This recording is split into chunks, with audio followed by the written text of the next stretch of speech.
আপনারা কেমন আছেন? আপনারা খিতাফাররা বালানি জিয় আলহামদুলিল্লাহ, আমরা সবাই ভালো আছি। আল্লাহর দরবারে শুকরিয়া যে আমরা আমাদের প্রোগ্রাম শুরু করতে পেরেছি। অনেক ভাইরা কষ্ট করতেছেন, আমি দেখতে পাচ্ছি। অনেক মানুষ, প্যান্ডেলে যে পরিমাণে মানুষ, এদিকে দাঁড়িয়ে আছে তার চেয়ে বেশি মানুষ। এপাশেও একই অবস্থা। প্যান্ডেল না করলেই হতো।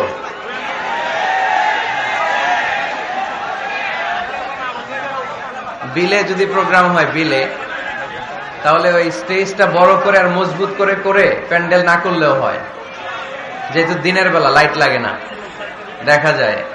আপনাদের ওই যে কিশোরগঞ্জের পাকুন্দিয়াতে একটা প্রোগ্রাম করেছিলাম, ওখানে দেখলাম যে শুধু স্টেজ, প্যান্ডেল নাই।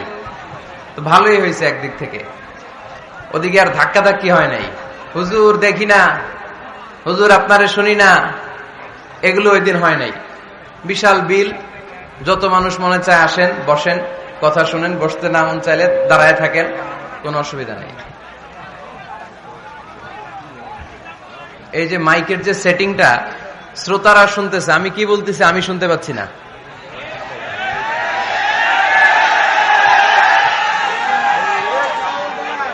শ্রোতারাও শুনতে পারতেছেন না।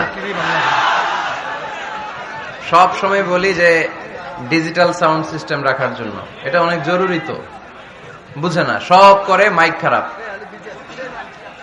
এটা যেন না হয়। ওর মাইক যে সবসময় খারাপ এটা আমি বলি না, হয়তো অন্য জায়গায় ভালো সার্ভিস দেয়। আজকে একটু সমস্যা হয়েছে আর কি। কি নাম তোমার মাইকের? ফাতেমা, সুন্দর নাম। তো তোমার সার্ভিসটা আরো ভালো করতে হবে। এগুলো দুর্বল সাউন্ড, এই সাউন্ডে কথা বলা যায় না, গলার অনেক ক্ষতি। ডিজিটাল সাউন্ড সিস্টেমের হতে হয়।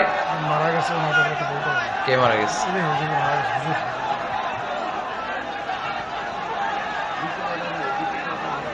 তো ডিজিটাল সাউন্ড সিস্টেম, ইকোসিস্টেম, এগুলো খুব ভালোভাবে থাকলে সাউন্ডটা ক্লিয়ার হয়, তা না হলে আমাদেরকে চিৎকার করতে হয়।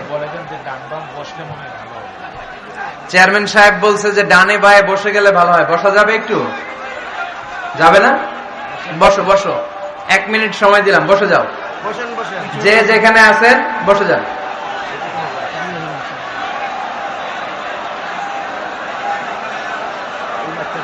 দেরি করলে আপনাদের লস। আমি 4টা পর্যন্ত কথা বলতে পারবো, 4টা 50 মিনিট মাত্র, এরপরে আসরের আজান। তো এই জন্য আপনারা সময় ক্ষেপণ করলে আপনাদের ক্ষতি। আসছিলেন কোরআনের কথা শুনতে, দেরি হচ্ছে। এই যে ছেলেরা, কি ধাক্কাধাক্কি করো কেন? বসো, বসে যাও।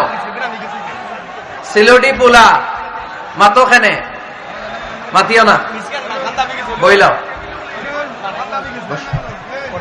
এটা কি? এটা এটা ভালো নাকি? এবার শোনা যায় ভালো?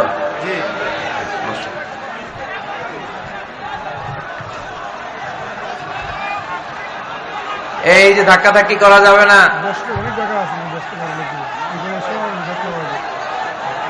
বাংলাদেশের জাতীয় খেলা হওয়া দরকার ধাক্কাধাক্কি খেলা, খুব পছন্দ করে ধাক্কাধাক্কিটা। এই কি এইখানে কি ওই জায়গাটাতে কি হয়েছে?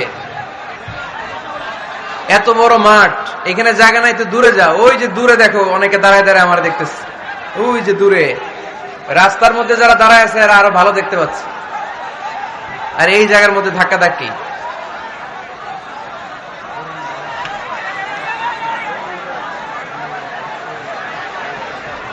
বসে যান, বসে যান। এইভাবে বিশৃঙ্খলা করলে, মাছ বাজারের মতো বানায় রাখলে কথা বলা যাবে না আসলে। বসেন। 10 থেকে 1 গুনবো আমি, 10 থেকে 1। এরপর আর একটা সাউন্ডও শুনতে চাই না। 10, 9, 8, 7, 6, 5 4 3 2 1 0 থামে নাই।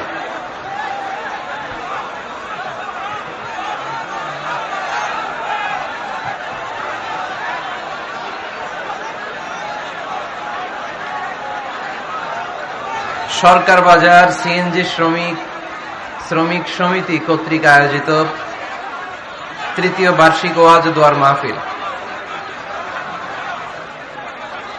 1 জানুয়ারি 2020। ও আমরা এখন 2020, ঠিক কিনা? আমি গত বছর আসছি আপনাদের সিলেটে, এই বছর চলে যাব। আসছি কবে? কোন বছর আসছি? 2019 সালে আসছিলাম আমি সিলেটে, আবার 2020 সালে চলে যাব। এই নতুন বছরটা আমরা যেন বেশি বেশি আল্লাহর শুকরিয়া দিয়ে নতুন বছরটাকে সমৃদ্ধ করতে পারি, বেশি বেশি যেন আল্লাহর ইবাদত করতে পারি। নতুন বছরে আমরা শপথ নেই, আমরা যেন অন্তরে হিংসা লালন না করি, বিদ্বেষ লালন না করি, আমরা নিজেরা যেন কাদা ছোড়াছুরি না করি, আমরা যেন মিলেমিশে একসাথে একাকার হয়ে যাই। আল্লাহ তুমি কবুল করো, আমরা পড়ি আমিন। আজকের প্রোগ্রামের সভাপতি হচ্ছেন জনাব মশিউর রহমান নয়ন, সভাপতি সিএনজি শ্রমিক সমিতি সরকার বাজার। নয়ন ভাই বলছে যে ধৈর্য ধারণ করতে হবে, বসেন, আমরা অনেক কষ্ট করে আয়োজন করছি, আমাদের কথাগুলো শোনেন। মাশাআল্লাহ। আজকের প্রধান মেহমান জনাব কামাল হোসেন সাহেব, সভাপতি দি চেম্বার অফ কমার্স মৌলভীবাজার। চমৎকার কথা বলেছিলেন যে আমরা জঙ্গিবাদের বিরুদ্ধে, আমরা উগ্রপন্থার বিরুদ্ধে, বরং আমরা মধ্যম পন্থার পক্ষে, ঠিক কিনা? আমরা কি জঙ্গিবাদকে সাপোর্ট করি? আমরা জঙ্গিবাদকে কি বলি? আমরা জঙ্গিবাদকে না বলি না। আওয়াজ করে বলেন, জঙ্গিবাদকে কি বলি? চরমপন্থাকে কি বলি? বিশৃঙ্খলাকে কি বলি? এজন্য এই যে বিশৃঙ্খলা করি এদিকে। এখন শুরু হয়েছে ডান দিকে।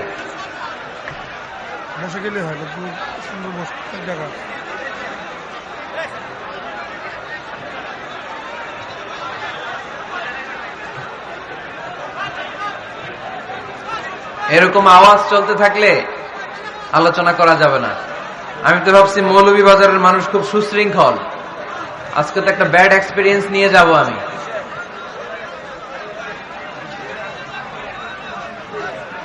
শোনা যাবে? মাইকের সাউন্ড আর একটু ভালো করে দেন, যাতে করে সবাই শুনতে পায়। দিচ্ছে, ঠিক করে দিচ্ছে। বিশেষ মেহমান জনাব আব্দুল হক সেফুল, চেয়ারম্যান 2 নং মনোমুখ ইউনিয়ন পরিষদ। আসছে? কই আপনি? মাশাআল্লাহ, 2 চেয়ারম্যান 2 দিকে। আল্লাহ তুমি 2 চেয়ারম্যানকে কবুল করো। আমাকে রেখেছেন প্রধান আলোচক, কথা বলেছেন হযরত মাওলানা মুফতি মুহিবুর রহমান সাদিকী সাহেব, কথা বলেছেন হযরত মাওলানা মীর মোহাম্মদ শফিকুল ইসলাম সাহেব, কথা বলেছেন হযরত খুররম শাহরিয়ার বিন শাহাব সাহেব। এছাড়াও আরো স্থানীয় ওলামায়ে কেরাম ওয়াজ করেছেন। ওসি সাহেব কথা বলেছেন। জি, আপনাদের মৌলভীবাজার সদরের ওসি সাহেব ছিলেন, ও আছেন আলমগীর ভাই, সেলফি তুলতেছে উনি। স্মৃতি রাখতে চায় সবাই, ঠিক কিনা? তো আমাদের ওসি সাহেবও স্মৃতি রাখবেন আজকের প্রোগ্রামের। মাশাআল্লাহ, আমি আলমগীর ভাইকে শুকরিয়া জানাই, উনি এত ব্যস্ত মানুষ তারপরে আসছে, আমাদেরকে সময় দিয়েছে। আল্লাহ আলমগীর ভাইকে তুমি ইসলামের জন্য কবুল করো। সার্বিক সহযোগিতায় মেসার্স খালেদ এন্টারপ্রাইজ। খালেদ ভাই খালি পান খায়, সরকার বাজার মৌলভীবাজার। কোথায় খালেদ? পিছনে। পান খাওয়া ছেড়ে দিন, বেশি পান খাওয়া ভালো না। আর ওই যে জর্দা টর্দা সুপারি, এগুলো খুব বাজে কালচার, এগুলো ভালো না, এগুলো খাবেন না। শুধু পানটা খেতে পারেন, শুধু পান আবার স্বাস্থ্যের জন্য ভালো। সব বদ খাসলাত আস্তে আস্তে ছেড়ে দেওয়ার দরকার আছে না নাই? একটা শক্ত সিদ্ধান্তই পারে সুন্দর স্বভাবের মানুষ হয়ে গড়ে উঠতে, ঠিক কিনা? আল্লাহ তুমি তৌফিক দান করো। আজকের আলোচনার বিষয় মসজিদ। আলোচনার বিষয় সবাই বলেন, আরো জোরে বলেন। মসজিদের সাথে সম্পর্ক রাখার দরকার আছে না নাই? কাজী নজরুল ইসলাম খুব সুন্দর করে বলেছেন, মসজিদেরই পাশে আমায় কবর দিও ভাই, ঠিক কিনা? মসজিদেরই পাশে আমায় কবর দিও ভাই, যেন গড়ে হতে মুয়াজ্জিনের আযান শুনতে পাই। আমার গোরের পাশে দিয়ে ভাই নামাজিরা যাবে, পবিত্র সেই পায়ের ধ্বনি এ বান্দা শুনতে পাবে। গোরা যাবে হতে গুনাহগার পাইবে রেহাই, মসজিদেরই পাশে আমায় কবর দিও ভাই। কত মানুষ নামাজি ভাই মসজিদাঙ্গিহীনাতে, আল্লাহর নামের জিকির করে লুকিয়ে গভীর রাতে। আমি তাদের সাথে ওই আল্লাহর নাম জপতে চাই, আল্লাহর নাম জপতে চাই। পড়েন সবাই, মসজিদেরই পাশে আমায় কবর দিও ভাই, যেন গড়ে হতেও মুয়াজ্জিনের আযান শুনতে পাই। চিল্লায় পড়তে হবে আমিন। কি দরদ ছিল আমাদের জাতীয় কবি কাজী নজরুল ইসলামের, মসজিদের পাশে আল্লাহ তুমি আমার কবর দিও। আল্লাহ এই দোয়াটা কবুল করে নিয়েছে, ঠিক কিনা? আপনার কবরের পাশে মসজিদ আছে না নাই? আছে। এজন্য মসজিদের সাথে সম্পর্ক জুড়ে দেওয়া এটা ইমানদারের আলামত, আর মসজিদকে ঘৃণা করা এটা মুনাফিকের আলামত। এজন্য আমরা যেন আমাদের হৃদয়টাকে মসজিদের সাথে জুড়ে দেই, মসজিদের সাথে যেন সুসম্পর্ক থাকে। মসজিদ সবার, মসজিদ নিয়ে দলাদলি নাই। দলাদলি আছে অনেক জায়গায়, হানাফি মসজিদ, আহলে হাদিস মসজিদ এরকম আমরা দেখি বা শুনি, এটা ঠিক না। হানাফি মসজিদ বলে কোনো কথা নাই, আহলে হাদিস মসজিদ বলে কোনো কথা নাই। মসজিদ সবার। ছোট্ট খাট্ট বিষয় নিয়ে মসজিদে মারামারি, একজন হাত তোলে আরেকজন তোলে না, কিলাকিলি আছে না নাই? একজন বলে জোরে আমিন, আরেকজন আস্তে আমিন, মারামারি আছে না নাই? এগুলো কি মারামারি করার কোনো বিষয়? কথা বলেন। সালাতে ফরজ আছে, ওয়াজিব আছে, সুন্নাহ আছে। খেয়াল করে বুঝবেন, ফরজ যদি নষ্ট হয় সালাত ভঙ্গ হয়, you have to repeat your সালাত। ওয়াজিব নষ্ট হলে সালাত ভঙ্গ হয় না, নতুন করে পড়া লাগে না, সেজদায় সাহু দিলেই সালাত আদায় হয়ে যায়। আর সুন্নাহ নষ্ট হলে নামাজ নষ্টও হয় না, নতুন করে পড়াও লাগে না, সৌ সেজদাও লাগে না, নামাজ আদায় হয়ে যায় সুন্নাহ নষ্ট হলে। এই যে হাত তোলা না তোলা এটা সুন্নাহ, আমিন জোরে বলা না বলা এটা কি সুন্নাহ, যেটা কোনো কারণে কেউ না করলেও তার নামাজ কবুল করে নিবে কে? আর এই সব সুন্নত লয় আমগো দেশে কিলাকিলি। মৌলভীবাজারে মাশাআল্লাহ এগুলা নাই, এখানেও আছে। এগুলার অবসান ঘটুক, আমরা চাই কি চাই না? আর কত এই ছোটখাটো বিষয় নিয়ে আমরা এই বিভেদের প্রাচীর আর দেয়ালকে উঁচু করব আমাদের মাঝখানে? কবে আমরা ঐক্যের সিন্ডিকেট করব? কবে? আর কবে সাদা মনের মানুষ হব? কবে? আর কত? অনেক হয়েছে, আন্না, এবার থামেন। বিভেদের প্রাচীরকে ভেঙে চুড়িয়ে দেন। ঐক্যের এমন সিন্ডিকেট গড়তে হবে যাতে কোনো অপশক্তি এই ঐক্যকে ভাঙতে না পারে, বানচাল করতে না পারে। চিল্লায় বলেন ঠিক কিনা? এজন্য মিউচুয়াল রেসপেক্টের দরকার, পারস্পরিক শ্রদ্ধাবোধ সব ক্ষেত্রে, রাজনীতিতে, সামাজিক অ্যাক্টিভিটিসে, আমাদের আলেম ওলামাদের মধ্যে পারস্পরিক শ্রদ্ধাবোধের দরকার, মিউচুয়াল রেসপেক্ট। কেউ কাউরে রেসপেক্ট করে না, আমি যেটা বুঝছি এটাই সব, বাকি সব হারাম, এরকম বলে না অনেকে? এরকম যেন না করি। তাহলে মসজিদ সবার। মসজিদ আল্লাহর হাবিব সাল্লাল্লাহু আলাইহি ওয়াসাল্লাম খ্রিস্টানদেরকে মসজিদে ঢুকতে দিয়েছেন, আর আমরা মুসলমান ভাইয়ের জন্য মসজিদে তালা ঝুলাই দেই, আছে না নাই? আল্লাহর হাবিব সাল্লাল্লাহু আলাইহি ওয়াসাল্লাম কোথাও গেলেই প্রথমে মসজিদ বানাতেন। কি বানাতেন? মসজিদ বানাতেন। মক্কা থেকে হিজরত করে মদিনায় আসলেন, কোবায় থাকলেন কয়েক সপ্তাহ। কোবা পল্লীতে তিনি মসজিদ বানালেন, মসজিদ কোবা। ওখানে প্রতি শনিবার কেউ যদি অজু করে ওখানে যে 2 রাকাত নামাজ পড়ে, একটা কবুল উমরার সওয়াব আল্লাহ তাআলা তার আমলনামায় দিয়ে দেয়। মসজিদে কুবা বানালেন, তারপরে মদিনায় এসে মসজিদে নববী বানালেন আল্লাহর হাবিব সাল্লাল্লাহু আলাইহি ওয়াসাল্লাম, মসজিদে নববী। এটা ছিল আল্লাহ রাসূল সাল্লাল্লাহু আলাইহি ওয়াসাল্লামের বৈশিষ্ট্য। কোথাও গেলেই তিনি মসজিদ বানাতেন, মসজিদে নববী। হায় রে, এখন তো কত সুন্দর মসজিদ আমরা দেখি, আমরা যে সালাত পড়ি। আল্লাহর হাবিব সাল্লাল্লাহু আলাইহি সাল্লামের সময়ে মসজিদে নববী কি এরকম ছিল? কথা বলেন। ফ্লোর ছিল বালুর ফ্লোর। কিসের ফ্লোর? আমাদের মসজিদের ফ্লোর কিসের? টাইলস। আর আল্লাহ রাসূল সাল্লাল্লাহু আলাইহি ওয়াসাল্লামের মসজিদে নববীর ফ্লোর কিসের? কথা বলে না তো আওয়াজ করে উত্তর দেন না কেন? কষ্ট হচ্ছে? দুপুরে খাইছেন না সবাই? কেন খান নাই? কেন? রোজা রাখছিলেন? হ্যাঁ, ফজর বাদে আইছি। আচ্ছা ঠিক আছে, ঠিক আছে। আচ্ছা আচ্ছা, সাউন্ড নাই, কথা শোনা যায় না? তো এটা শুনলা কেমনে? জিজ্ঞেস করলাম কথা শোনা যায় না, কয় না। তো এটা শুনলা কি করে? মানে অল্প শোনা যায়, তাই তো? একটু পরে আমার বিদায় ঘন্টা বাজবে, আমি চলে যাব। এই তোমরা ডিস্টার্ব করতে করতে আমার সময় শেষ। তোমরা ডিস্টার্ব করলে তোমাদের লস। আমি আমার টাইমের 1 মিনিটে বেশি যেতে পারবো না, কারণ এখানে আসরের সালাতের আজান শুরু হয়ে যাবে, এরপরে কোনো কথা নেই। আর বক্তব্য লম্বা করা এটা বেদাত। এই বেদাতকে আমি সুন্নাতের মধ্যে আনতে চাচ্ছি। একটা সময়ে একেবারে কমায় নিয়ে আসবো। এত প্রোগ্রামও আমি করতে চাই না। আমি ঘোষণা দিয়েছি আগামী বছরে সারা বাংলাদেশে আমার প্রোগ্রাম হবে 50টা। কয়টা? 50টা। এরপরের বছর 30টা, এরপরের বছর 20টা। বিভাগীয় প্রোগ্রাম করলেই চলবে আমার। এক এক বিভাগে যে 2 দিন 3 দিন খালাস।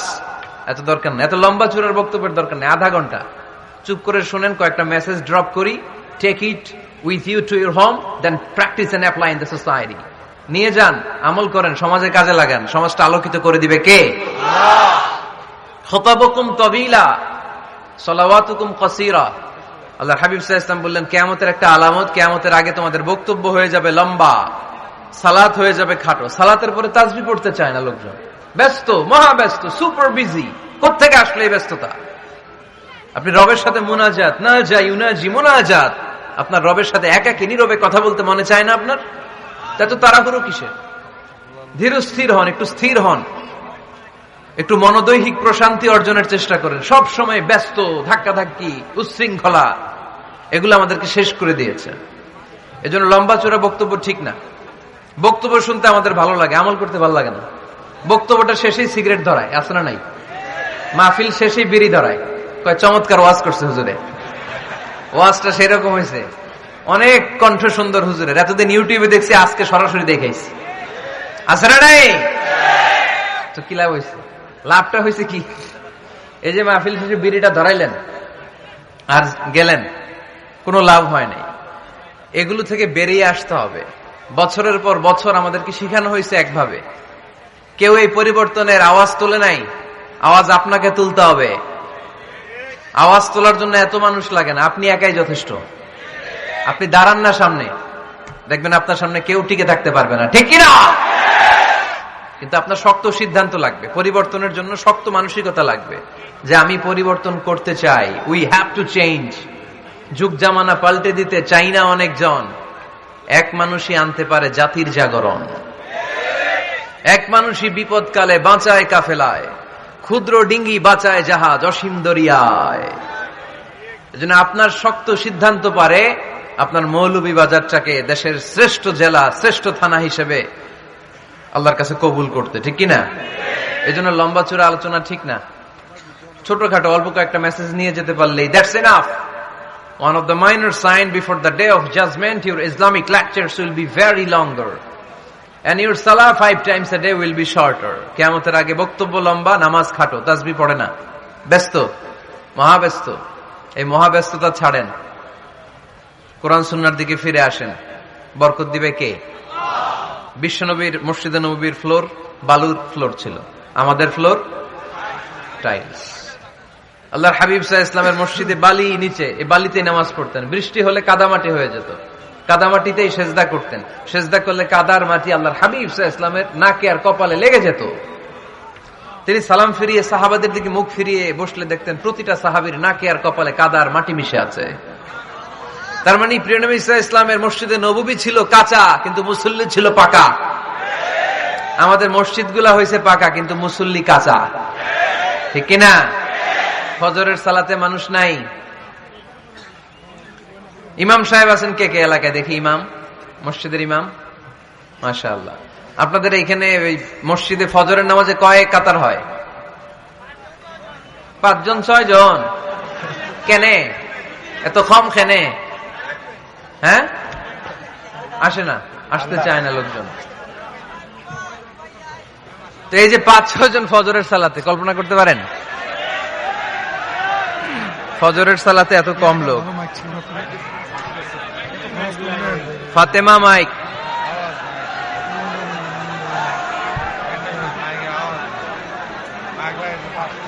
কি হইল মাইকের?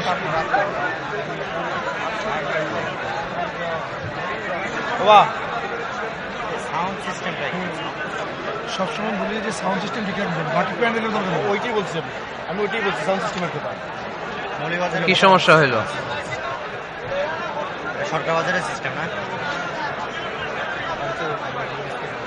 মৌলভীবাজারে ইভেন্ট ম্যানেজমেন্ট থেকে আনতে হয়। ওই যে চেম্বারের প্রোগ্রাম যে করে ইভেন্ট ম্যানেজমেন্ট, তারা করলে কত হয়েছে? এবার তো হয় নাই।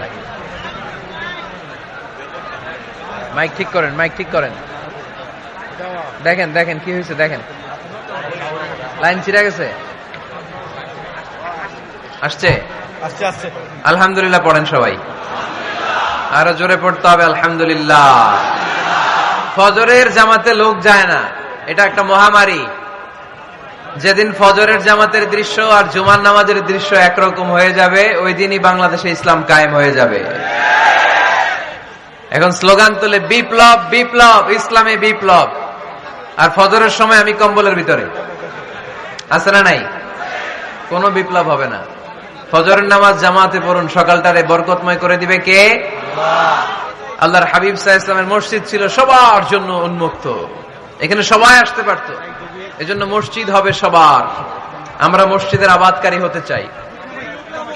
এজন্য রাব্বুল আলামিন বলেন, ইন্নামা يعمر مساجد الله من آمن بالله واليوم الآخر وأقام الصلاة وآتى الزكاة ولم يخش إلا الله فعسى أولئك أن يكونوا من المهتدين।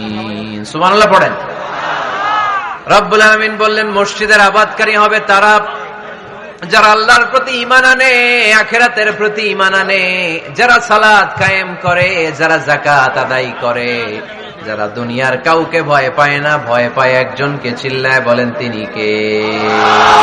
যাদের হৃদয়ে আছে আল্লাহর ভয়, তারা কবু পথ ভুলে যায় না।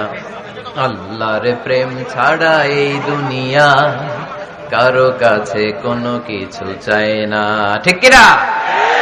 তাহলে যারা মসজিদের আবাদকারী এরা ভয় পায় একজনকে। চিল্লায় বলেন তিনি কে? মসজিদের আবাদকারীদের প্রথম গুণ, তারা আল্লাহ বিশ্বাস করে, তারা আখিরাতে বিশ্বাস করে, তারা সালাত কায়েম করে, তারা যাকাত আদায় করে, তারা আল্লাহ ছাড়া পৃথিবীর কাউরে ভয় পায় না। আল্লাহ বলেন ফাআসা উলাইকা আইয়াকুনু মিনাল মুহতাদিন, আশা করা যায় তারাই হলো হেদায়েতের রাস্তার উপরে আছে, ঠিক কিনা? তারাই মসজিদের আবাদকারী, যারা মসজিদে যায়, সালাত আদায় করে। এখন মসজিদের আবাদকারী আপনি হতে চান, আপনি মসজিদে যান না, আপনি আবাদকারী হতে পারবেন? মসজিদের অনেক সভাপতি আছে, মসজিদে যায় না, আছে না নাই? মৌলভীবাজারে এই সমস্যা বোধহয় নাই। মসজিদের সেক্রেটারি মসজিদে যায় না, আছে না নাই? তাহলে হইলো, এটা হইলো, এটা মেনে নেওয়া যায়? এজন্য সভাপতি সাহেবরা, আপনি কষ্ট করে মসজিদ বানিয়েছেন, মসজিদে যাবেন। এই কথা বলেন কেন? এত দিকে বিশৃঙ্খলা হইলে কেমন হবে? বসেন আর অল্প কয়েক মিনিট। সভাপতি সাহেব আপনি মসজিদে যাবেন, সেক্রেটারি সাহেব আপনি মসজিদে যাবেন, তাহলে আপনি সঠিক মসজিদের আবাদকারী হবেন, ঠিক কিনা? আমরা মসজিদের আবাদকারী হতে চাই ইনশাআল্লাহ। পড়েন উমরানুল মাসাজিদ। মসজিদের আবাদ কি করে করতে হয়? মসজিদ আবাদ করার এক নাম্বার মাধ্যম হচ্ছে মসজিদ নির্মাণ করা। কি করা? নির্মাণ করা। খেয়াল করবেন, আল্লাহর হাবিব সাল্লাল্লাহু আলাইহি ওয়াসাল্লাম বলেছেন, মান বানা মসজিদান মিন মালিহি ফিদ দুনিয়া বানাল্লাহু লাহু বাইতান ফিল জান্নাহ। যে ব্যক্তি নিজের পকেটের টাকা খরচ করে দুনিয়াতে মসজিদ বানায়, আল্লাহ তাআলা তার জন্য জান্নাতে ঘর বানায়। 60টা জিনিস মানুষ মরে যাওয়ার পরে তার কবরে পৌঁছতে থাকে। ইন্না মিম্মা ইয়ালহাকুল মুমিন মিন হাসানাতিহি বা'দা মাউতিহি। মানুষ মরে যাওয়ার পরেও যে 60টা জিনিস তার কবরে পৌঁছায়, তার মধ্যে একটা হচ্ছে মসজিদান বানাহু। সে যে মসজিদ বানিয়ে গিয়েছে, ওই মসজিদের সওয়াব। সুবহানাল্লাহ পড়ে। আপনি টাকা দিয়ে মসজিদ বানিয়ে দিলেন, ওই মসজিদে মুসল্লিরা নামাজ পড়ে, রোজাদাররা এসে ওখানে ইফতার খায়, তাহাজ্জুদ আদায়কারীরা তাহাজ্জুদ পড়ে, তাদের সওয়াবের কমতি হবে না, কিন্তু তাদের সওয়াবের একটা পার্সেন্টেজ সওয়াব যে ব্যক্তি মসজিদ বানালো তার আমল নামে আল্লাহ ঢুকিয়ে দেয়। এজন্য বেশি বেশি মসজিদ বানাতে রাজি আছেন তো? তাহলে মসজিদ আবাদ করার প্রথম মাধ্যম হচ্ছে মসজিদ বানানো। 2 নাম্বার মাধ্যম হচ্ছে মসজিদে যে জামাতে সালাত আদায় করা। জামাতে সালাতুল জামাআ তাফদুলু সালাতাল ফাযযি বি27 দারাজা। ঘরে নামাজ পড়লে, একা একা পড়লে যেই সওয়াব, জামাতে পড়লে 27 গুণ বেশি সওয়াব। সুবহানাল্লাহ বলতে পারলেন না? হে নামাজি আমার ঘরে নামাজ পড়ো আজ, দিল মে তোমার চরণ তলে হৃদয় যায় নামাজ।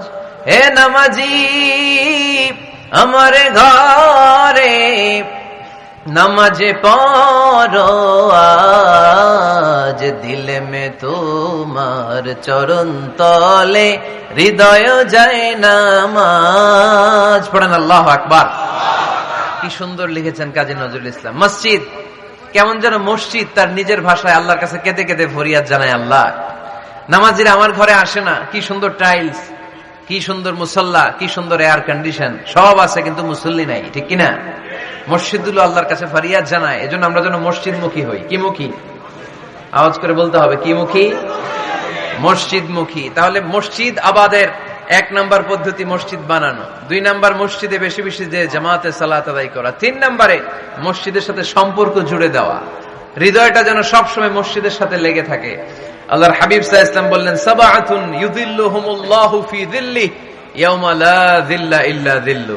7 শ্রেণীর ব্যক্তিকে আল্লাহ তাআলা কিয়ামতের দিন আরশের নিচে ছায়া দিবে, যেদিন আল্লাহর আরশের ছায়া ছাড়া কোনো ছায়া পৃথিবীতে থাকবে না। সেই দিনটা কি এই দিনের মতো?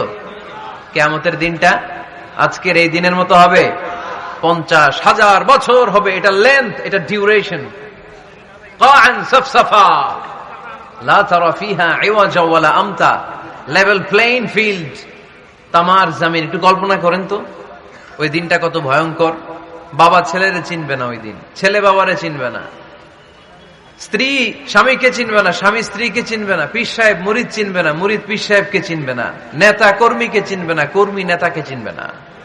হায় হায়, ইয়া নাফসি ইয়া নাফসি বলে কাঁদবে। সূর্যটা মাথার কাছে চলে আসবে, সূর্যের তাপে মাথার মগজগুলো গলে গলে নাকের ছিদ্র আর কানের ছিদ্র দিয়ে টপ টপ করে বেয়ে বেয়ে পড়বে।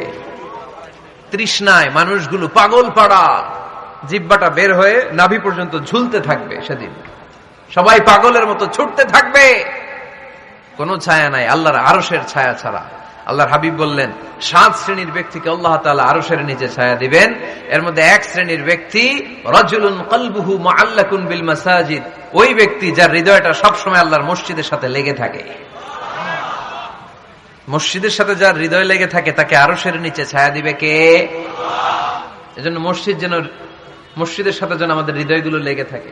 অনেকেই দেখবেন এত ভালো নামাজি, জোহর পরে টেনশন করে আসরটা কই পড়বো, আসর পরে চিন্তা করে মাগরিবের সময় আমি কোথায় থাকবো, মাগরিবের সময় টেনশন, ইস এশাটা হয়ে গেলেই তো শেষ। এরকম লোক আছে না নাই?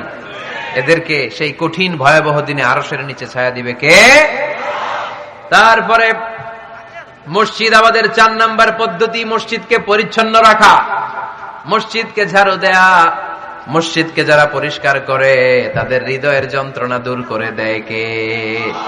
সাইয়েদনা ইব্রাহিম আলাইহিস সালাম এবং ইসমাঈল আলাইহিস সালামকে আল্লাহ তাআলা আদেশ করেছেন, তাহহিরা বাইতিয়া লিত-তাইফিনা ওয়াল আকিফিনা ওয়ার রুকআইস সুজুদ। হে ইব্রাহিম, ইসমাঈল, বাপ বেটা দুইজন মিলে মসজিদ ঝাড়ু দাও। কি ঝাড়ু দাও?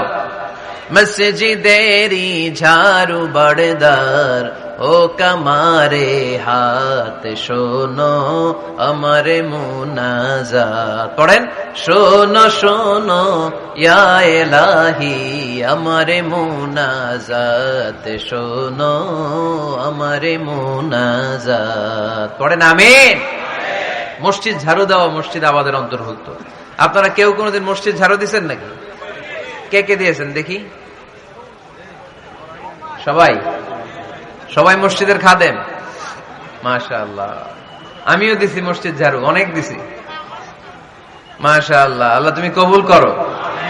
যাদের হৃদয়ে বড় জ্বালা, ফ্যামিলিতে সুখ নাই, শান্তি নাই, তারা হৃদয়ে প্রশান্তি আনতে চাইলে এতিমখানায় যাবেন, এতিমের মাথায় হাত বুলিয়ে দিবেন, এতিমের মুখে খাবার তুলে দিবেন। আপনার হৃদয়টারে নরম করে দিবে কে?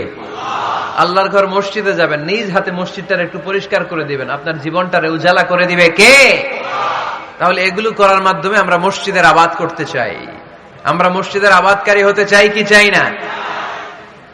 আল্লাহর ঘর মসজিদ আবাদ করার মতো শ্রেষ্ঠ কাজ পৃথিবীতে হতে পারে না। এই মসজিদের কিছু আদব আছে, আল্লাহ রাসূল সাল্লাল্লাহু আলাইহি ওয়াসাল্লাম বলেছেন এই আদবগুলো মেনটেন করে যেন আল্লাহর ঘর মসজিদের সাথে আমরা ব্যবহার করি। মসজিদের 1 নম্বর আদব হচ্ছে মসজিদে ওযুর সাথে প্রবেশ করা। কিসের সাথে? ওযু করে পরিচ্ছন্ন হয়ে মসজিদে প্রবেশ করা। এজন্য অপবিত্র অবস্থায় গোসল ফরজ, এরকম অবস্থায় মসজিদে ঢোকা যাবে? কথা বলেন, ঢোকা যায়? যেই নারীদের মাসিক চলতেছে, মেনস্ট্রুয়েশনাল পিরিয়ড চলতেছে, ওই নারীদের পক্ষে মসজিদে ঢোকা যায় আছে? নাই। তাহলে এটা হলো 1 নম্বর আদব। মসজিদে ঢোকার সময় কি করে ঢুকবো? ওযু করে। আওয়াজ করে বলেন, কি করে ঢুকবো? ওযু করে। 2 নম্বর আদব হচ্ছে মসজিদে যাওয়ার সময় সবচেয়ে ভালো জামাটা পরে যাব, সবচেয়ে ভালো পাঞ্জাবিটা পরে যাব। জান তো আপনারা? না সবচেয়ে সিরাটা পরে যান? হ্যাঁ, অনেকের নামাজের জন্য একটা পুরান জামা আছে, সিরা পাড়া, এদিকে হাত উঠালে এদিকে দেখা যায়, আছে না নাই? সবচেয়ে সিরা পাড়াটা রাখে নামাজের জন্য, কপাল পোড়া। আর সুন্নাতে খাতনার অনুষ্ঠানে গেলে মাশাআল্লাহ লেহেঙ্গা গায়ে দিয়ে যায়, আছে না নাই? না, আপনি ইবাদতের জন্য সবচেয়ে সুন্দর জামাটা রাখবেন। এজন্য রাব্বুল আলামিন বলেন, ইয়া বানি আদম খুযু যিনাতাকুম ইনদা কুল্লি মসজিদ। ও বনি আদম, তুমি যখন আল্লাহর ঘর মসজিদে ঢুকবা, ও বনি আদম, তুমি যখন নামাজের মুসল্লায় দাঁড়াবা, তোমার সবচাইতে দামি, সবচাইতে সুন্দর জামাটা গায়ে দিয়ে তুমি নামাজে দাঁড়াও। ঠিক কিনা? তাহলে এখন মসজিদে যাওয়ার সময় কি গায়ে দিয়ে যাবেন বলেন? খিতা করবেন? হ্যাঁ, মাশাআল্লাহ। হ্যাঁ, সবচেয়ে ভালো কাপড়টা আয়রন করে পারফিউম মেখে তারপরে আমরা যাব। রাজি আছেন তো? 3 নম্বর আদব হচ্ছে মসজিদে ঢোকার সময় বাম পা দিয়ে ঢুকতে হয়।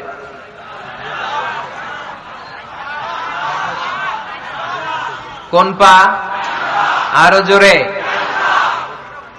এদেরকে গুতা মারা লাগে, নাহলে আওয়াজ বাড়ে না। এরকম ভলিউম টাইট করতে হয়, ভলিউম হাই করলে আর করে বাড়ে, এমনি বলতে চায় না। ঘটনা কি? হ্যাঁ, খায় নাই। বদরের যুদ্ধ হয়েছিল রমাদানে, কোন সাহাবী খায় নাই, না খাইয়ে একেবারে সাইজ করে দিছে কাফেরদেরকে। আমরা না খেলেও আমাদের হৃদয়ে ইমানি শক্তি আছে না নেই?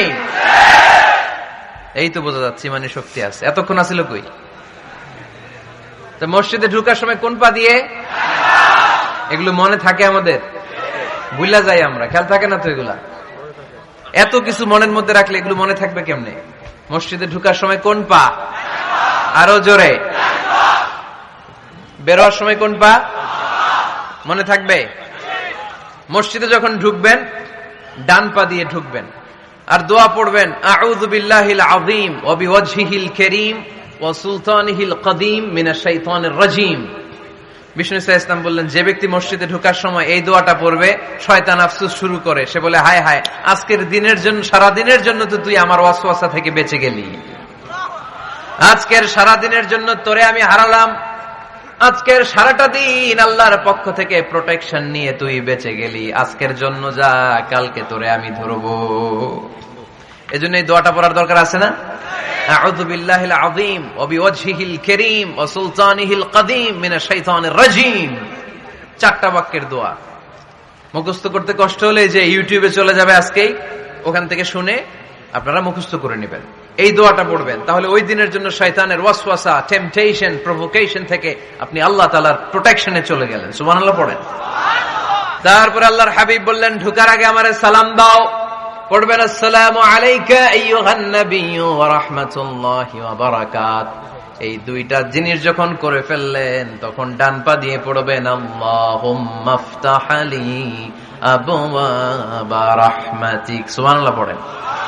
আল্লাহুম্মা ইফতাহ লি, ও আল্লাহ আমার জন্য তুমি খুলে দাও আবওয়াবা রাহমাতিক, তোমার রহমতের দরজা। তার মানে মসজিদে ঢুকলে রহমত পাওয়া যায় কি যায় না? মসজিদে ঢুকলে পাওয়া যায় রহমত, মসজিদের বাইরে রহমতের কথা আল্লাহ বলে নাই। মসজিদের ভিতরে রহমত। কোথায় রহমত? কোথায়? মসজিদের ভিতরে রহমত আছে না? তার প্রমাণ, মসজিদে ঢুকলেই শান্তি লাগে কেমন জানি, আর ঘুমে ধরে। মসজিদে ঘুমাইছেন কারা কারা দেখি? সবাই ঘুমাইছেন? আরে আমি কত ঘুমাইছি। জুমার নামাজের সময় যে কি ঘুম আসে, আসে আসে, কমন পড়ছে, একেবারে কমন পড়ে গেছে। ঘুম আসে কারণ রহমত, রহমতের ঝিরি ঝিরি বাড়িধারা আল্লাহ তাআলা আরশের উপর থেকে নাজিল করতে থাকেন। আর এই রহমতের কারণে হৃদয়টা প্রশান্ত হয়ে যায়, অনেকের ঘুমও চলে আসে, ঠিক কিনা? এজন্য আল্লাহুম্মা ইফতাহ লি আবওয়াবা রাহমাতিক, ও আল্লাহ তোমার রহমতের দরজাগুলো আমার জন্য খুলে দাও। এই দোয়া পড়লে রহমতের দরজা খুলে দেয় কে? আবার মসজিদ থেকে যখন বের হবেন তখন কোন পা দিয়ে? জোরে বলেন। বাম পা দিয়ে কি পড়বেন? আল্লাহুম্মা ইন্নী আসআলুকা মিন ফাদলিক, ও আল্লাহ তোমার কাছে আমি তোমার পক্ষ থেকে ফদল চাই, মানে রিজিক চাই। রিজিক দেওয়ার মালিক কে? তার মানে খুব সোজা সাপটা কথা হচ্ছে, মসজিদের ভিতরে পাওয়া যায় রহমত, আর বাইরে পাওয়া যায় ফদল বা রিজিক। বাইরে পাওয়া যায় কি? রিজিক। মসজিদের ভিতরে রিজিক আছে। তার মানে সারাদিন মসজিদে বসে থাকলে রিজিক মিলবে? নামাজের সময় নামাজ পড়তে হবে, কাজের সময় কাজ করতে হবে। এটাই হচ্ছে ইসলামের বিধান। নামাজের সময় নামাজ, কাজের সময়। আমি প্রশ্ন করবো, আওয়াজ করে উত্তর দেন। নামাজের সময়, কাজের সময়, নামাজের সময়, কাজের সময়। এটা মনে থাকবে। এজন্য আল্লাহ বললেন, ফাইদা কুদিয়াতিস সালাতু ফান্তাশিরু ফিল আরদি ওয়াবতাগু মিন ফাদলিল্লাহ। যখন তোমাদের সালাত শেষ হয়ে যায়, আল্লাহর রিজিক অন্বেষণের জন্য আল্লাহর জমিনে তোমরা ছড়িয়ে যাও। নামাজের সময় আসবেন, নামাজ শেষ বের হয়ে যান। ফান্তাশিরু ফিল আরদ, জমিনে ছড়িয়ে পড়ো। নামাজ শেষ, চেয়ারম্যান সাহেব চলে যাবে ইউনিয়ন পরিষদের ভেতরে, ছাত্ররা চলে যাবে হাই স্কুলে, মেম্বার অব দ্য পার্লামেন্ট চলে যাবে সংসদে, সেনাবাহিনীর লোকেরা চলে যাবে ক্যান্টনমেন্টে, ব্যবসায়ীরা চলে যাবে তাদের বাজারে, সিএনজি ওয়ালারা সিএনজি নিয়ে ব্যবসা শুরু করবে, রাস্তায় নেমে যাবে, চিল্লায় বলেন ঠিক কিনা? এটাই ইসলামের বিধান। নামাজের সময় নামাজ, কাজের সময়। আচ্ছা, তাহলে প্রথম সুন্নাত পেলাম, পবিত্র হয়ে ঢুকবো, ভালো জামা পরে ঢুকবো 2 নাম্বার। 3 নাম্বার, ঢুকার সময় কোন পা? বের হওয়ার সময় 4 নাম্বার, মসজিদে ঢুকে 2 রাকাত। মসজিদে ঢুকে কয় রাকাত পড়েন আপনারা? তাহিয়াতুল মসজিদ, মসজিদে আপনি ওয়েলকাম জানাবেন, ঢুকেই 2 রাকাত পড়বেন, ওযু করলে 2 রাকাত। আল্লাহর হাবিব সাল্লাল্লাহু আলাইহি ওয়াসাল্লাম মসজিদে নববীতে জুমার খুতবা দিচ্ছেন। খুতবা চলাকালীন সময়ে এক সাহাবী এসে মসজিদের মধ্যে বসে পড়লেন। আল্লাহর হাবিব সাল্লাল্লাহু আলাইহি ওয়াসাল্লাম সাহাবীরে বললেন, দাঁড়াও। সাহাবী দাঁড়ালেন। আল্লাহর নবী জিজ্ঞেস করলেন, কেন বসে বললা? 2 রাকাত পড়ছো নাকি? সাহাবী বলে, পড়ি নাই। বিশ্বনবী বললেন, তাহলে তাড়াতাড়ি 2 রাকাত নামাজ পড়ে বসে যাও। সুবহানাল্লাহ পড়ে। 2 রাকাত পড়ো নাই তো পড়ো, দাঁড়াও, তারপরে বসো। দেখেন, খুতবা চলাকালীন সময়ে আমাদের খতিবরা কখনো খুতবা থামায়? কথা বুঝেন নাই? জুমার খুতবা আপনারা শোনেন না? খুতবা চলতেছে, ওই মুহূর্তে ইমাম সাহেবরা কখনো খুতবা থামায়? মাঝখানে কোনো ঝামেলা হলে থামায় না। প্রথম খুতবা শেষ, বসে, তারপরে দ্বিতীয় খুতবা। খুতবার মাঝখানে কোনো থামাথামি নাই। কিন্তু আল্লাহর হাবিব সাল্লাল্লাহু আলাইহি সাল্লাম কেমন খতিব ছিলেন দেখেন। আল্লাহর হাবিব সাল্লাল্লাহু আলাইহি সাল্লামের খুতবা দেওয়ার স্টাইল এন্ড অ্যাটিটিউড এবং আমাদের খুতবা দেওয়ার স্টাইল এন্ড অ্যাটিটিউড, আল্লাহ রাসূল সাল্লাল্লাহু আলাইহি সাল্লামেরটা কত প্রাণবন্ত ছিল। আল্লাহ রাসূল সাল্লাল্লাহু আলাইহি সাল্লাম সোসাইটি ওরিয়েন্টেড একজন পার্সোনালিটি ছিলেন, সমাজের মানুষ কেন্দ্রিক, খুব সামাজিক ছিলেন আল্লাহ রাসূল সাল্লাল্লাহু আলাইহি সাল্লাম। তিনি দেখলেন একজন বসে পড়ছে, উনি খুতবা থামায় দিলেন। আমার খুতবা থামায় বললেন, এই নামাজ পড়ছো? না। পড়ো, 2 রাকাত পড়ো। আবার খুতবা শুরু করলেন। সুবহানাল্লাহ পড়বেন না? একবার তিনি খুতবা দিচ্ছেন, দেখলেন আল্লাহ রাসূল সাল্লাল্লাহু আলাইহি ওয়াসাল্লামের 2 জন নাতি হাসান আর হুসাইন রাদিয়াল্লাহু তাআলা আনহুমা, ছোট্ট মানুষ, কাতারের ভিতরে ঢুকে কোন সাহাবী টুপি টান দেয়, কারো পাগড়ি ধরে টান দেয়, একজন এদিকে দৌড় দেয়, আরেকজন ওদিকে দৌড় দেয়। মসজিদে একটা ডিস্টার্ব হচ্ছে।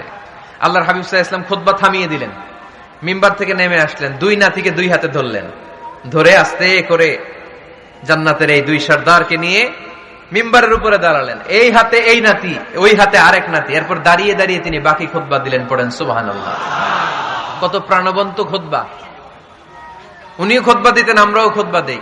আল্লাহর হাবিব সাল্লাল্লাহু আলাইহি ওয়াসাল্লাম খুতবা দিচ্ছেন, এক সাহাবী এসে বলল, ইয়া রাসূলুল্লাহ, মদিনায় দুর্ভিক্ষ, বৃষ্টি নাই, আপনি বৃষ্টির দোয়া করেন। রাসূল সাল্লাল্লাহু আলাইহি ওয়াসাল্লাম খুতবা থামায় দিলেন, থামায় দিয়ে দোয়া শুরু করলেন। আল্লাহুম্মা আসকিনা গায়সান মুগীসান মারিআন মুরিআন নাফিআন গায়রা দার আজিলান গায়রা আজাল। আল্লাহ, উপকারী বৃষ্টি দেন, যে বৃষ্টিতে আমাদের ফসল জন্মাবে, সবুজ ঘাস লতা পাতা জন্মাবে, আমাদের গবাদি পশুর রিজিক বাড়বে, এরকম উপকারী বৃষ্টি আমাদেরকে দিয়ে মদিনাটারে ধন্য করে দেন। বৃষ্টি শুরু হলো। জুমাবার বৃষ্টি, শনি রবি সোম মঙ্গল বুধ বৃহস্পতি শুক্র, টানা 7 দিন বৃষ্টি। এবার বৃষ্টির চোটে মদিনায় বন্যা হয়ে গেছে। এতদিনে দুর্ভিক্ষ, এতদিনে কি? এখন বৃষ্টির বরকতের দোয়া করছে, বৃষ্টিতে এবার বন্যা। যেই সাহাবী বৃষ্টির জন্য দোয়া করতে বলেছিলেন, পরের জুমাবারের খুতবার সময় এসে ওই সাহাবী বলেন, ইয়া রাসূলুল্লাহ, আবার খুতবার মাঝখানে, ইয়া রাসূলুল্লাহ, আর বৃষ্টির দরকার নাই, আর দরকার নেই, এবার বৃষ্টি বন্ধের দোয়া করেন। আল্লাহর হাবিব সাল্লাল্লাহু আলাইহি ওয়াসাল্লাম খুতবা থামিয়ে আবার বন্ধের দোয়া, আল্লাহুম্মা হাওয়ালাইনা ওয়ালা আলাইনা, হে আল্লাহ আমাদের চারিদিকে দেন, মদিনাতে আর বৃষ্টির দরকার নাই। চিল্লায় পড়েন সুবহানাল্লাহ। এজন্য খতিব হবে এরকম প্রাণবন্ত খতিব। সমাজে কি চলে, কি ক্রাইসিস, কি সংকট, ইয়াংরা কোন সমস্যায় ভোগে, আমাদের রাজনৈতিক অঙ্গনে কি সমস্যা, আমাদের অর্থনৈতিক অঙ্গনে কি সমস্যা, আমাদের সামাজিক অঙ্গনে কি সমস্যা, আমাদের পরিবারগুলোর ভেতরে কি ঝামেলা, প্রত্যেকটা কথা মসজিদের মিম্বার থেকে আসার দরকার আছে না নাই? আল্লাহর হাবিব সাল্লাল্লাহু আলাইহি ওয়াসাল্লাম এভাবেই সমাজকে ঠিক করে দিতেন। 2 রাকাত মসজিদে ঢুকে আজকে থেকে আমরা পড়ব। মসজিদে ঢুকলেই কয় রাকাত মনে থাকবে না ভুলে যাবেন? তারপরে আল্লাহর হাবিব সাল্লাল্লাহু আলাইহি ওয়াসাল্লাম বলেছেন, খবরদার কবরের উপর মসজিদ বানিও না। কবরস্থান একদিকে, মসজিদ আর একদিকে। কিন্তু বাংলাদেশে মসজিদের সাথে কবর মিলানো আছে না নাই? ছোট্ট একটা মসজিদ, কিন্তু এত বড় বাবার কবর আছে না নাই? না, এগুলো করবেন না আপনি। আগে হবে মসজিদ, পরে কবরস্থান। যেমন মসজিদে নববী হয়েছে আগে, তারপরে বিশ্বনবীর কবর এখানে আছে না নাই? মসজিদে নববী প্রতিষ্ঠিত হয়েছে আগে, পরে বাকি কবরস্থান আছে না নাই? কিন্তু কোন আল্লাহর ওলির কবরস্থানের উপরে যদি মসজিদ বানান, তার উপর লানাত দিয়েছে কে? লাআনা রাসূলুল্লাহ আলাল ইয়াহুদ ওয়ান নাসারা ইত্তাখাযু কুবুর আমবিয়াইহিম মাসাজিদা। আল্লাহর রাসূলের লানত ইহুদি নাসারাদের উপর, কারণ ইহুদি আর নাসারাদের একটা খাসলাত, একটা বৈশিষ্ট্য ছিল, তারা তাদের নবীদের কবরের উপরে মসজিদ বানায় ফেলত। এটা করা যাবে? এজন্য এলাকায় এলাকায় এই ঝামেলা, কবর আর মসজিদ হবে আলাদা। আবার মসজিদের কেবলার দিকে যেন কবরস্থান না হয়, তাহলে শিরক হওয়ার সম্ভাবনা আছে না নাই? খুব সাবধান, আল্লাহ সব মাফ করে কিন্তু শিরক মাফ করে না, ঠিক কিনা? শিরক হচ্ছে মহাপাপ, সব পাপের বাপ। এজন্য আমরা সব করলেও শিরকের গুনাহ মুসলমান কখনো করতে পারে। এরপর আল্লাহর হাবিব বললেন, মসজিদকে পরিষ্কার পরিচ্ছন্ন রাখো, এটাও মসজিদের আদাব। মসজিদে আতর লাগিয়ে দেন, বাখুর জ্বালিয়ে দেন। আপনাদের এই এলাকার মধ্যে তো বাখুরের অভাব নাই, আগরের অভাব নাই, ঠিক কিনা? গতকাল প্রোগ্রাম ছিল কই? সুজানগর, আগরের রাজধানী। আগর চিনেননি আপনারা? হ্যাঁ, এই যে দেহনেল উদ পারফিউম, আপনাদের এই যে মাহতাব সাহেবের আল হারামাইন, এরপরে যে আজমল কোম্পানি, এও আপনাদের এই মৌলভীবাজার এলাকার। এরকম অনেক কোম্পানি আছে দুবাই ভিত্তিক, গোটা বিশ্বে ওনারা ব্র্যান্ডিং করেছে। এগুলোর র ম্যাটেরিয়াল, কাঁচামাল যায় হচ্ছে আপনাদের মৌলভীবাজার থেকে। ছেলের বউ শাশুড়ির ওয়াজ গতকাল করছে, শুনে নিন। শাশুড়ি আর বৌমার কিলাকিলি, গতকালের ওয়াজের বিষয় ছিল কি? শাশুড়ি বৌমার কিলাকিলি কি করে থামাবেন, শুনে নিন। আচ্ছা ঠিক আছে, মুফতি সাহেবদের কাছ থেকে জেনে নেবেন এই প্রশ্ন। আমি উত্তর দিলে আবার কিলাকিলি লেগে যাবে বাংলাদেশে। কিলাকিলির দরকার নাই। সম্মানিত ভাইয়েরা, মসজিদ পরিষ্কার পরিচ্ছন্ন রাখবেন, এই বাখুর জ্বালাবেন, দেহনেল উদ, এই পারফিউম গুলো ছড়িয়ে দিবেন। মসজিদের মধ্যে অনেক মসজিদে দুর্গন্ধ আছে না নাই? এই কার্পেটের মধ্যে ময়লা, পরিষ্কার করে না। আল্লাহর হাবিব সাল্লাল্লাহু আলাইহি ওয়াসাল্লাম বলেছেন, খবরদার। আম্মা জান আয়েশা বর্ণনা করেন, আমার রাসূলুল্লাহ সাল্লাল্লাহু আলাইহি ওয়াসাল্লাম বিবিনাইল মসজিদ ফি দুয়ার ওয়া আন তুতায়্যাবা ওয়া তুনাযযাফ, আমরা যেন এলাকা এলাকায় মসজিদ বানাই, মসজিদগুলোকে যেন পারফিউম দিয়ে, আতর দিয়ে সুগন্ধময় করে দেই। বিশ্বনবী আদেশ করেছেন, সুবহানাল্লাহ পড়েন। এজন্য কোনো অপরিচ্ছন্ন মসজিদ থাকতে পারবে না। মসজিদের পাশ দিয়ে গেলে আতরের ঘ্রাণে আমোদ হয়ে লোকজন যেন বুঝতে পারে এটা আল্লাহর ঘর, মসজিদ। চিল্লায় বলেন ঠিক কিনা? এরপরে আল্লাহর হাবিব সাল্লাল্লাহু আলাইহি ওয়াসাল্লাম বলেছেন, মসজিদের আরেকটা আদব হলো মসজিদকে অতিমাত্রায় ডিজাইন না করা। বেশি ডিজাইন করা যাবে না। এমন ডিজাইন করা যাবে না যে এটা মসজিদ বুঝাই যায় না। এত লাইটিং ফাইটিং করে, এটা কি মসজিদ না কমিউনিটি সেন্টার বুঝাই যায় না। আছে না নাই? আছে। এরকম যেন আমরা না করি সম্মানিত ভাইয়েরা। বিশেষ করে মসজিদের সামনের দেয়ালে। কোন দেয়ালে? সামনের দেয়ালটা, কেবলার দিকে যেই দেয়াল, এই দেয়ালটা হতে হবে ফ্রেশ, যাতে করে মানুষের দৃষ্টি আকর্ষণ না করে। প্রায় মসজিদের দেয়ালের মাঝখানে দেখবেন আপনি ক্যালেন্ডার ঝুলায় রাখে, আছে না নাই? মৌলভীবাজারের কি অবস্থা? খিতা খবর আছে? তো এই যে ক্যালেন্ডার ঝুলায় রাখে, ওইখানে দেখবেন বিভিন্ন মসজিদের ছবি, এতিমখানার ছবি, মানুষের ছবি। তো মানুষ নামাজও পড়ে, আবার ওগুলোও তাকায়, আছে না নাই? প্রথম কাতারে পরে ওইখানে কি লেখা, এগুলো পরে, তার ডিস্টার্ব হচ্ছে না? এই মুসল্লির দৃষ্টি যাতে অন্যদিকে না যায়, এটা খেয়াল রাখতে হবে। যদি পারা যায়, মসজিদের সামনে কোনো ঘড়ি টড়ি চলবে না। ঘড়ি মসজিদের পেছনের দেয়ালে, সময়সূচি পেছনের দেয়ালে, সব পেছনে। সময় কয়টা বাজে ওটা ইমাম দেখলেই চলবে, ইমাম এভাবে দেখে নিবে, আপনারাও দেখে নিবেন। কিন্তু সামনের দেয়ালটা যত সিম্পল করা যায়। আল্লাহর হাবিব সাল্লাল্লাহু আলাইহি ওয়াসাল্লাম নামাজ পড়া অবস্থায় সামনে এমন কিছু রাখতেন না যেটার দ্বারা আল্লাহর হাবিব সাল্লাল্লাহু আলাইহি ওয়াসাল্লামের সালাতে মনোযোগ অন্যদিকে চলে যায়। আমরা যখন সালাত পড়ি, যদি অন্যদিকে তাকাই, ফেরেশতার মাধ্যমে আল্লাহ একটা ডাক দেয়, বলে আকবিল, এই বান্দা ফিরে আয়, তোর নজর থাকা দরকার সিজদার জায়গায়, ফিরে আয়। আপনি আবার যখন অন্যদিকে তাকান, আল্লাহ বলে ফিরে আয়, সিজদার দিকে তাকা। আপনি আবার যখন ঘড়ির দিকে তাকান, আল্লাহ বলে আকবিল, ফিরে আয়, সিজদার দিকে তাকা। আপনি যখন আবার অন্যদিকে তাকান, তখন আল্লাহ বলে লা হাজাতা লি ইলা সালাতিক, তোর এই নামাজের দরকার আমার নাই। নাউজুবিল্লাহ পড়বেন না? তোর এই নামাজের দরকার আমার নাই। ওযু করে কষ্ট করে যাকে খুশি করার জন্য আপনি সালাতে দাঁড়ালেন, উনি যদি বলে এই নামাজের দরকার নাই, তা কার জন্য নামাজ পড়লেন আপনি? কথা কি বুঝতে পেরেছেন? এই জন্য এলাকার গণ্যমান্য ব্যক্তিবর্গ আছে, আমাদের চেয়ারম্যান সাহেব আছে, আরো অন্যান্য বিজনেস ম্যাগনেটরা আছে, আপনারা মসজিদ যখন নির্মাণ করবেন, সামনের দেয়ালটা যত সাদামাটা হতে পারে ততই ভালো। এমনকি জায়নামাজের মধ্যে এখন কাবা ঘরের ছবি আছে না নাই? আছে না? কি মুসলমান আমরা, নিজের কাবারে নিজে লাথি মারি নামাজের আগে, মনের অজান্তে নিজের কাবাকে নিজে লাথি মারছি। এরকম জায়নামাজ ব্যবহার করা নিষেধ। চিল্লায় বলেন ঠিক কিনা? সাদা ফ্রেশ জায়নামাজ বাজারজাত করেন, আপনাদের সিদ্ধান্তই ওনাদের ব্যবসা বয়কট হয়ে যাবে। আপনারা যদি এখন থেকে মসজিদের মিনারা আর কাবা ঘরের যে প্রতিকৃতি বা ছবি, এরকম ছবি সম্বলিত জায়নামাজ কিনা বন্ধ করে দেন, এদের মার্কেট থাকবে? কথা বলেন। কালকে থেকে আমরা জায়নামাজ কেনার সময় ফ্রেশ জায়নামাজ কিনবো। কোন মসজিদ, কোন মিনার, আমাদের কাবা ঘরের ছবি সম্বলিত কোন জায়নামাজ কিনা যাবে? আওয়াজ করে বলেন, যাবে? যাবে না। এগুলো হচ্ছে মসজিদের আদাব। এগুলো রক্ষা করে মসজিদে ঢোকার দরকার আছে না নাই? পৃথিবীতে 3টা মসজিদ সবচাইতে শ্রেষ্ঠ মসজিদ। কয়টা? আওয়াজ করে বলেন না। 1 নাম্বার মসজিদুল হারাম, ফাওয়াল্লু উজুহাকুম শাতরা, যেখানেই তোমরা নামাজ পড়ো না কেন মসজিদের হারামের দিকে হয়ে নামাজ পড়ো। কেবলা কোন দিকে আজকে? এদিকে, এইদিকে কেবলা। আমি যদি এদিকে হয়ে পড়ি, নামাজ হবে না? হবে না কেন? কারণ কেবলামুখী হয়ে নামাজ পড়া ফরজ। চিল্লায় বলেন ঠিক কিনা? মসজিদুল হারাম পৃথিবীর প্রথম মসজিদ।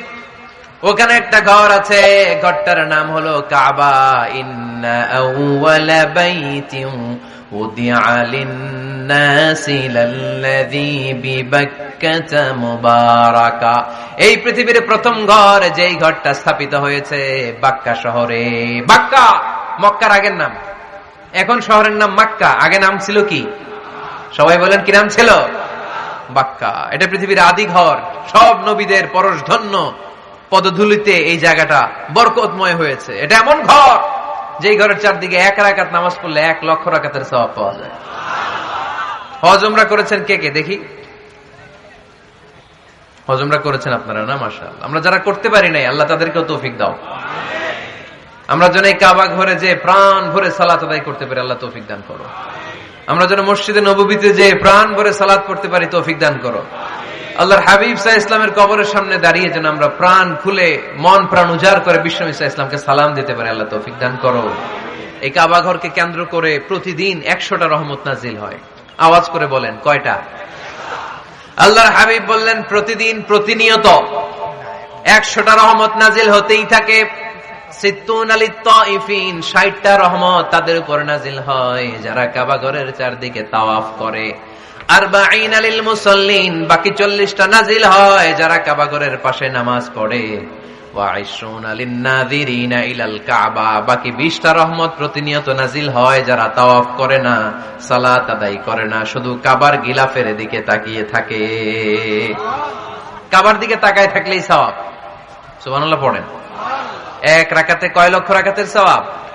এজন্য আল্লাহর হাবিব সাল্লাল্লাহু আলাইহি ওয়াসাল্লাম বলেছেন, লা তুশাদ্দুর রিহাল ইল্লা ইলা সালাসাতি মাসাজিদা, স্পেশাল ভার্চু এন্ড রিওয়ার্ড, বিশেষ সওয়াবের নিয়তে পৃথিবীর এই 3টা জায়গা ছাড়া কোথাও নিয়ত করে ভ্রমণ করা জায়েজ নাই। এক হচ্ছে মসজিদুল হারাম, 2 হচ্ছে মসজিদ নববী, 3 হচ্ছে মসজিদুল আকসা।